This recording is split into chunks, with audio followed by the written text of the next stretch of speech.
Hi,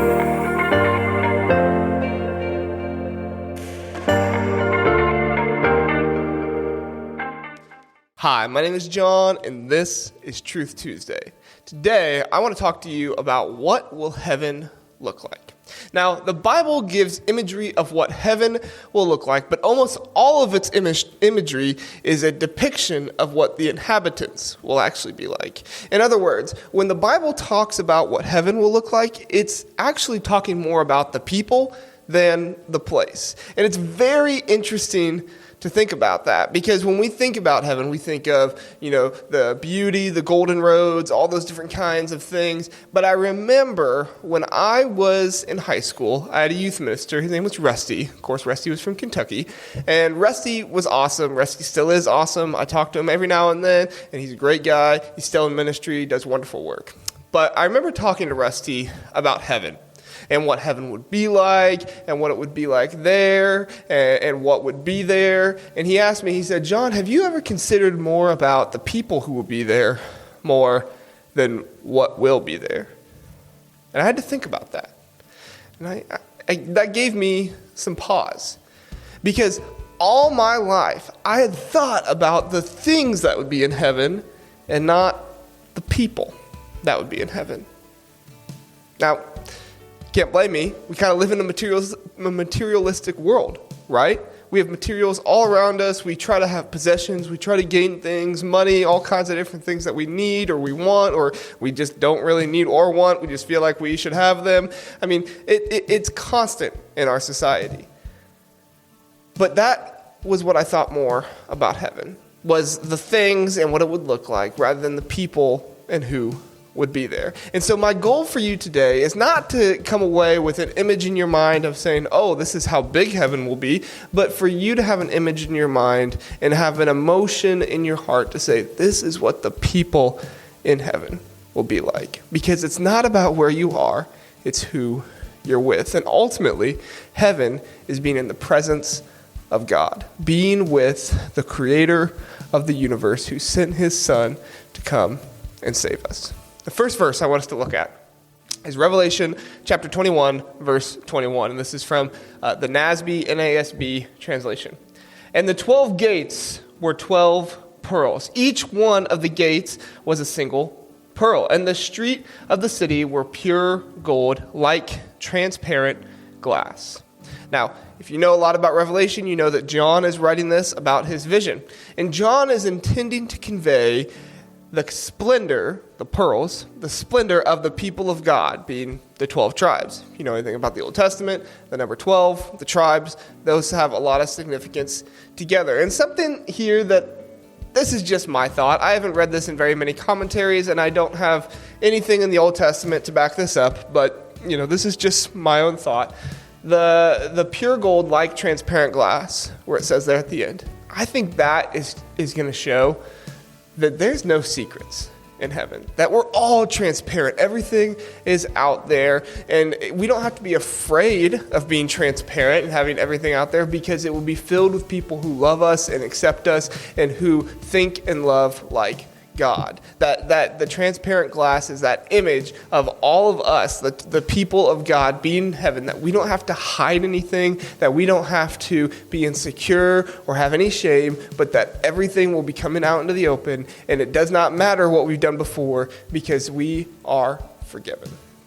The next verse is Isaiah chapter 11, verses 6 through 9. And this one's a little bit longer, but I think this one is really, really important. It says here, "And the wolf will dwell with the lamb." And I want you to picture this in your mind as I'm reading it. All right? So, "And the wolf will dwell with the lamb, and the leopard will lie down with the young goat, and the calf and the young lion and the fatling together, and the little boy will lead them. Also, the cow and the bear will graze. Their young will lie down together, and the lion will eat straw like the ox. The nursing child will play by the hole of the cobra, and the weaned child will put his hand on the viper's den.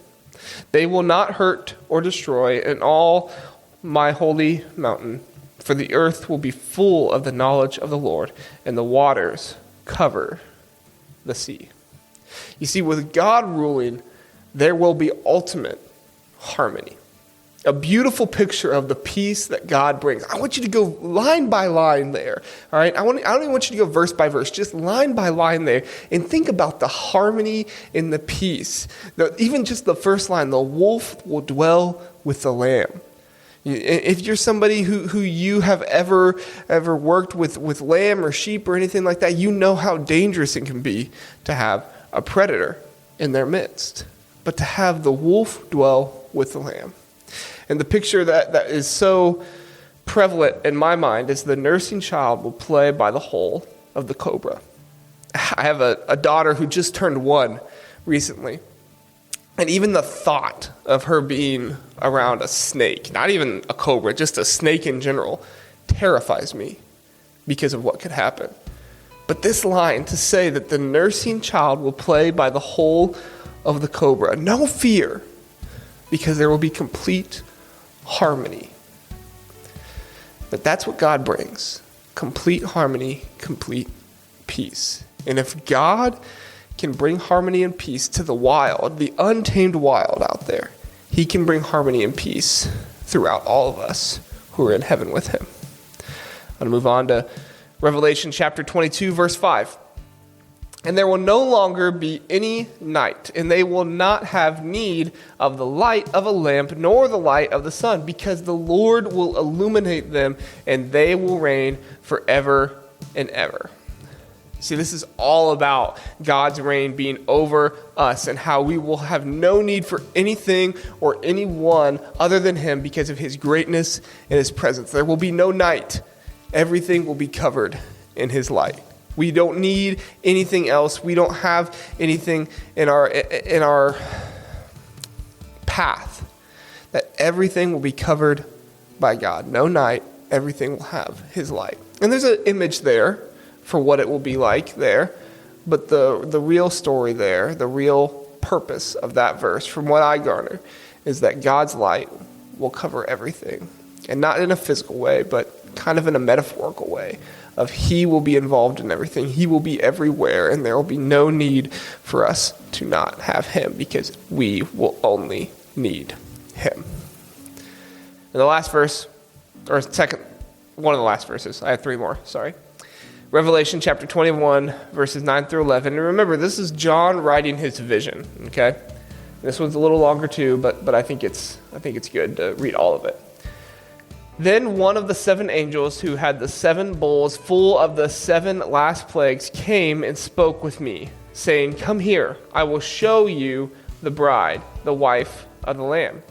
And he carried me away in the Spirit to a great and high mountain, and showed me the holy city Jerusalem, coming down out of the heaven from God, having the glory of God. Her brilliance was like her costly stone, as a stone of crystal clear jasper. You see, in this situation, we are both the bride and the city, where John uses as a metaphor for the costly stone and jasper, which communicate his glory. And maybe this is an image that's a little bit harder to understand. But when we put ourselves in this verse as the bride, as the city, we understand the way God looks at us. We understand the importance. And for him to be saying, "Come here, I will show you the bride, the wife of the Lamb." We know that that is us because Jesus is the Lamb who was sacrificed for us. And his bride is the church, us who follow him. Hebrews chapter 12, verse 22.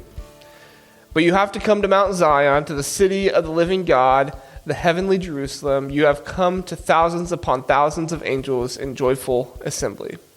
See, heaven is a gathering of praise to God. Heaven is where we will come together, and our focus in everything, whether it be music, whether it be with our voices, whatever it might be, it is all about our praise for God.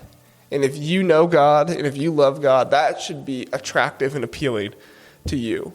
That you would no longer have to focus on anything or anyone else other than the God of the universe who loves you, who has saved you, who cares for you. So that you can come and be in his presence, be in his glory, and worship him, praise him forever. The last verse I want to read to you is Matthew chapter 6, verse 10. And this one is more about a challenge for us than it is about the image of heaven. This is Jesus in the Lord's Prayer. Your kingdom come, your will be done on earth as it is in heaven. See, it's wonderful for us to look forward to heaven. I'm looking forward to heaven, no doubt. But what God calls us to do is to bring heaven to this earth, to have heaven all around us here on this earth by being examples of Christ to each and every person. Let's bring heaven down, not just like how we can be the church anywhere, we are to bring heaven everywhere. And when we are living his full purpose for our lives, that is what we're doing. We are bringing heaven down to everyone here with us. I hope that's not confusing. I hope that makes sense. What I would encourage you to do is anytime you read in Scripture about heaven, don't take it as literally or as physically, and think about it more metaphorically for the people who are there. And this is one of the reasons why it's so important to understand all of the Bible, because the Bible has little notes here and there that when we make those connections about what was written in the New Testament and what was written in the Old Testament, it becomes so much clearer, so much cooler, and so much better for us to understand. Thank you so much for listening. Have a great Tuesday.